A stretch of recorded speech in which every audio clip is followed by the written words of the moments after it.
Did he? Yep, he got got. Hello, fellow heroes. I'm Action Smacchan, the 2-in-1 hero made up of a virus from the 70s and a guy who likes to watch things. And episode 5 of Ultraman Blazar. This one's supposed to be about Henri, I believe. So, let's get going. I want to see the cute girl. The mega shot. And that's a cool toy. Of course, I'm sure you already knew all of that.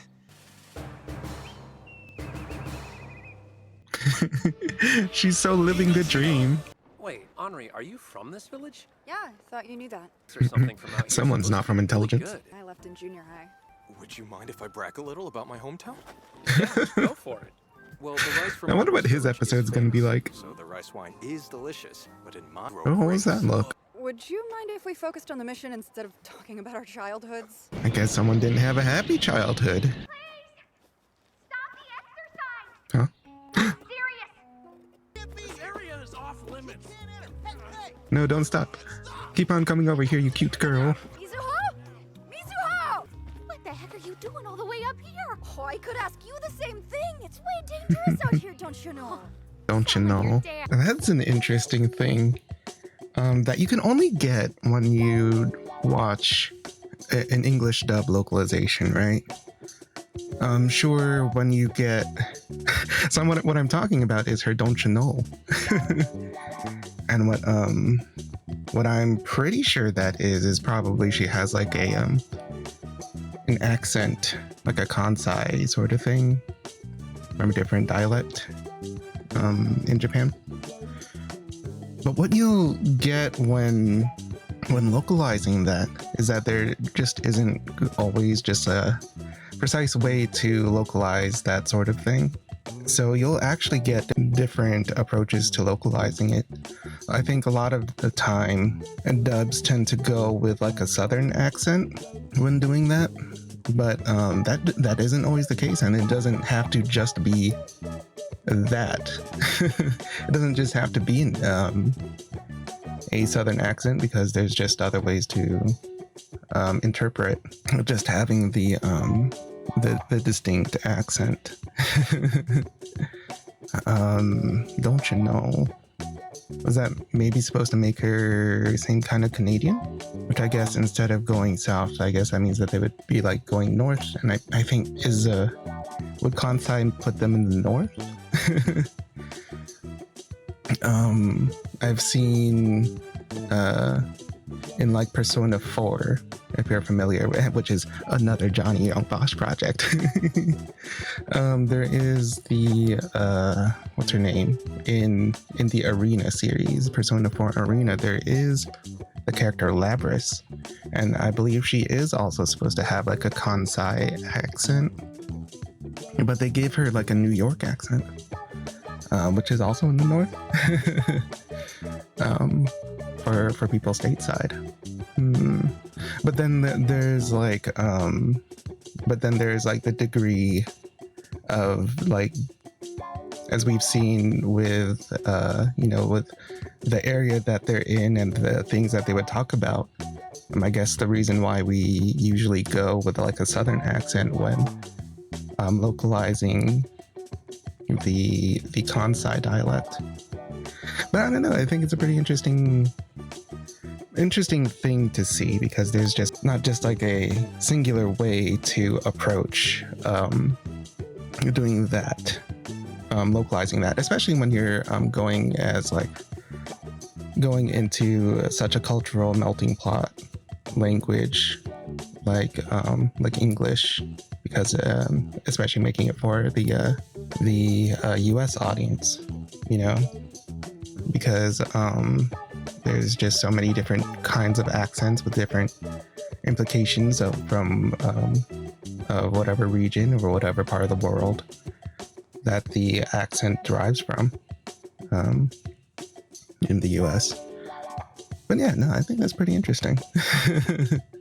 And it's just such a degree of localization that you won't necessarily see, that you can't really just audibly hear unless you're just so familiar with Japanese dialects.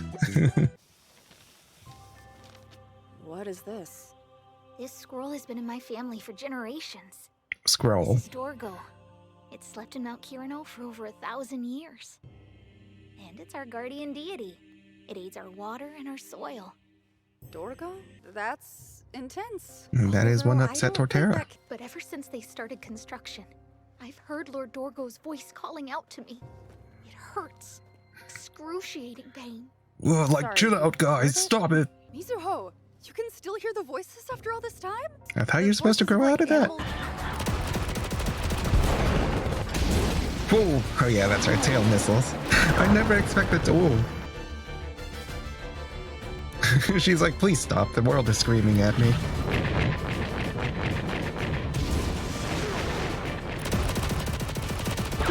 No, fire every gun. It's Lord Dorgo. I do like that they let her just chill there. Is the kaiju gonna start firing back? It's like, I'll take your gun and shoot you with it. Whoa, cool. Whoa, I took your guns and shot you with my nose. Oh, as long as you're broken.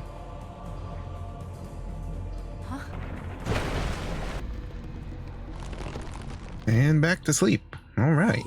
Still ain't getting this gun back though. I guess I'm pausing to gush a little bit.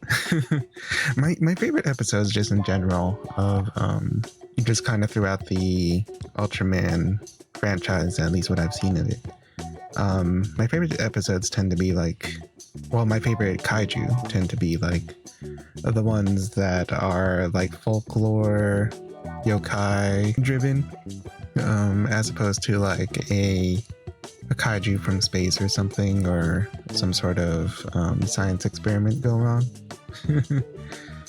Because adding that, because I feel like adding, truth to local folklore just kind of makes the world building just automatically more rounded.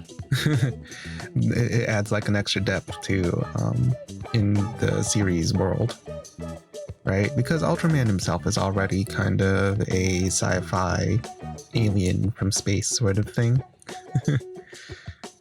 But when you add something like in Ultraman 80, there was Sumo Boy or something, and he was just like this spirit that looked like a little boy, and he did sumo, and that was his thing.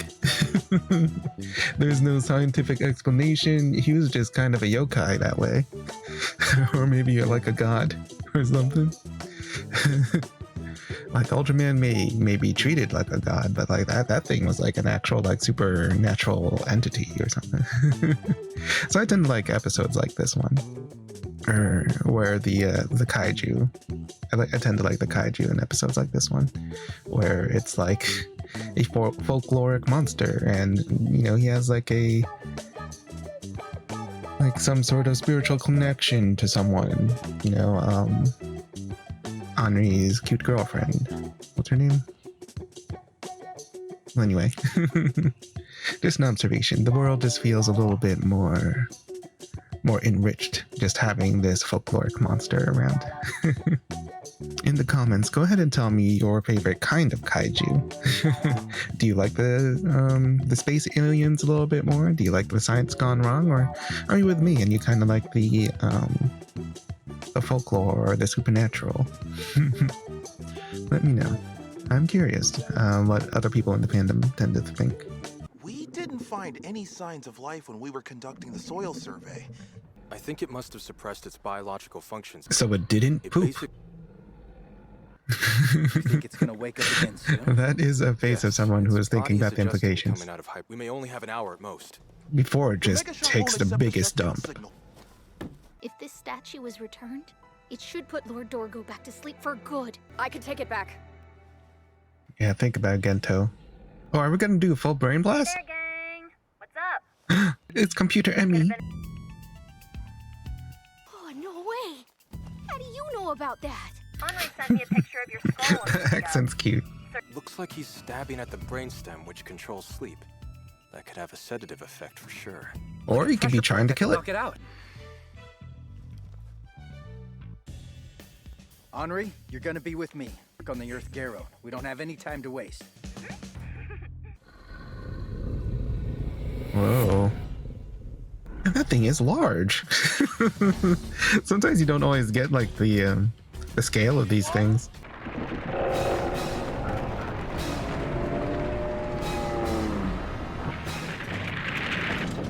Oh shoot! Oh no! There's a fire in the backup generators. What? That's what I was like when my internet went out the other day. Oh gosh, Gento! Whoa! Whoa! Hey, this is cool. I didn't realize I was in Gento vision. All right. Wait, how big is he right now? I didn't realize that Blazar was that ginormous. Whoa. Okay, reflexes right now are on point. Okay. Rule of 3 though. 2 out of 3 ain't bad. Still a cool shirt. Man, if I had income. Oh, it's the nose cannon. Whoa. Did he? Yep, he got got. But you know, at least they know how good these guns are. It's your dude. Bring it on, mega shots. This is so cool. Oh. What? 100% did not know anything he was about to do in that entire sequence. Ooh.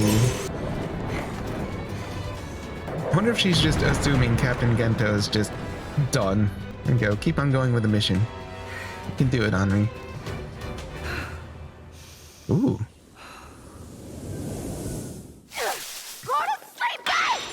Oh, taking a nap. Ah, she was in such a precarious place. Hands delivered.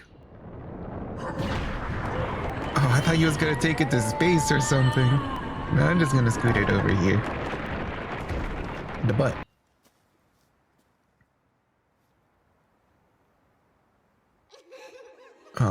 Whoa.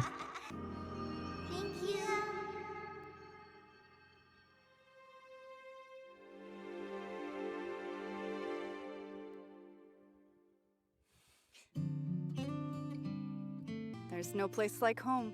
You betcha. All right, I actually really liked that one. Again, a large part of it was with the with having a folkloric or supernatural sort of kaiju at the center, but also, you know, what it does with fleshing out Henri some more. Again, I was harping on you know, the accent stuff, which I think is easier to get with like a full English dub localization. I would have a harder time if I were just watching it subbed personally. You know, of course I do still like my subs, right? I still watch plenty of things subbed, but when I get a chance to watch a good dub, and I feel like this Ultraman Blazar does have an excellent dub. Episodes like this, I would be all like, check this one out, because what I really liked about the performances of the actors, especially with the friend that was introduced, Henri's friend, I can't remember her name right now. Was it Mizuno? Mizu something? And it also might be that I don't know accents particularly well to call them out immediately, but there was a little bit subtlety in the execution of Mizuko's accent, where it would be much more apparent when she's excited. Like when Emmy was appearing on the computer, the accent was more apparent when she was observing Emmy's findings than when she would be talking to someone on the Scarred team, or, you know, just when she's not heightened. You know what I mean? I really liked the arc that Henri went, having to rediscover her love for where she came from. because we do see it within the past couple episodes is that she really loves where she's at, and they showed that at the beginning of the episode. She really loves seeing like the technology. She really loves being, on this special operatives team. But when they want to talk anything about the past, she put the brakes on. And I thought that was really good. But by the end of it, she got reminded of the beauty of where she came from. She got reminded of her friend.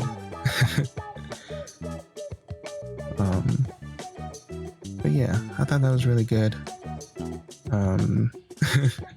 Every time I take more note of Henri, the more I do find her character pretty endearing. I like her a lot.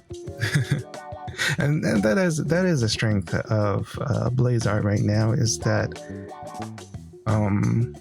they have such a this show has such a character driven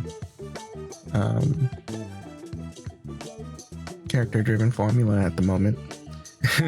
And it's not just kind of out of nowhere. It is constantly, the show has constantly been building off of things that they introduced early on in previous episodes, right?